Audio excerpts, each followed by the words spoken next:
Құрметті достар, көбіңіздің сұрағыңыз 7 маусымға қайта барасың ба, қашан басталады деген қызық сұрақтар.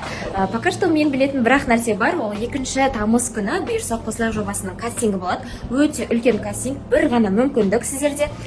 Қазір төменге сілтеме қалдырып кетемін, WhatsApp номерге жазып, толық ақпаратты қай жерде, қай уақытта болатынын сол жақтан сұрай аласыздар. Міндетті түрде өзіңіздің бағыңызды сынап көріңіз, ұялмаңыз, қорықпаңыз. Жобаға келіп сізде өз бақытыңызды табуға лайықтысыз. Сіздерді кастингте күтемін. Бүгін үйде жатам дедім ба, от души жатырмын ғой, прям кәдімгі дым істеген жоқпын, рахат, лафа, жизнь, дым ойлап жатқан жоқпын. Миын бәрін күшті қылдырып, күлуге, сондай нәрселерге айналдым. Так маған жазып жіберіп достар, мамандық таңдауда кеңес бересіз ба дейді. Негізі мен кеңес бермеймін, бірақ мен басынан өткен оқиғаны айтып берейін. Негізі мен бала кезімнен өзім Әбіржік кеткен сол достар, машинаның тормозной дискілерін ауыстырып, сондай болып, бачырып шаштарын. Мынандай идея болады, в общем, достар. Алла қаласа ұлым толады ғой. Өнер адамы болғым келді, бірақ мені әрине анам өзі өнер адамы болғандықтан мен болдырған жоқ. Әрине 9 класты бітіргеннен кейін мен білмеймін, менің документімді өзі жинап апарып, мама Атырауда агроколледж деген бар, сол колледжде фермерский хозяйство деген мамандыққа тапсырып тастайды. Өздері барып. Еще мен экзамен тапсырған кезде 2-3 пәннен тапсырдым. Өтірік белгілеп кеткен ғой. Құдай салмасын, мен өтіп кеткен ғой, еще грантқа өтіп кеткен. Еще үйдегілер ешқандай ақша беріп, ешқандай нәрсемен түсірмеген.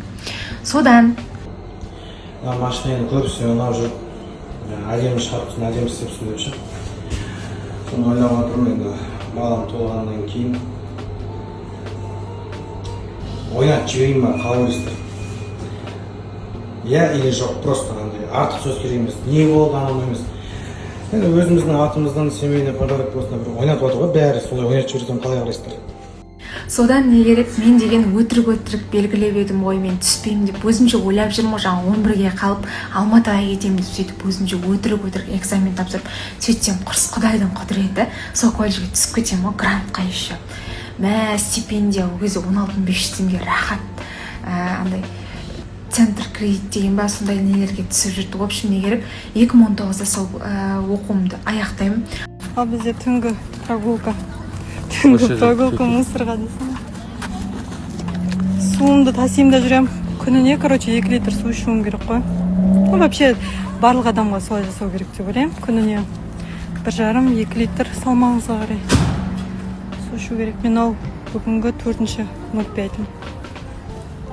Аяқтағаннан кейін душам деген сол колледжде оқып жүргенде активист болдым, иттім конкурстарға қатысып жүрдім. Өнерде бәрібір қалайтын болды, бірақ бәрібір жолаған жоқпын. Сонымен 2019-да агроколледжді бітіріп, Динабазарда мен деген тырнақ, прическа, макияж жасайтын оқимын. В общем, сөйтіп соны оқып жүрген кезімде інім Дарын 9 класты Миялдан ауылдан бітіретін болып, мен мама екеуміз академияға Дина Нұрпейісоваға баратын боламыз, өнер академиясына.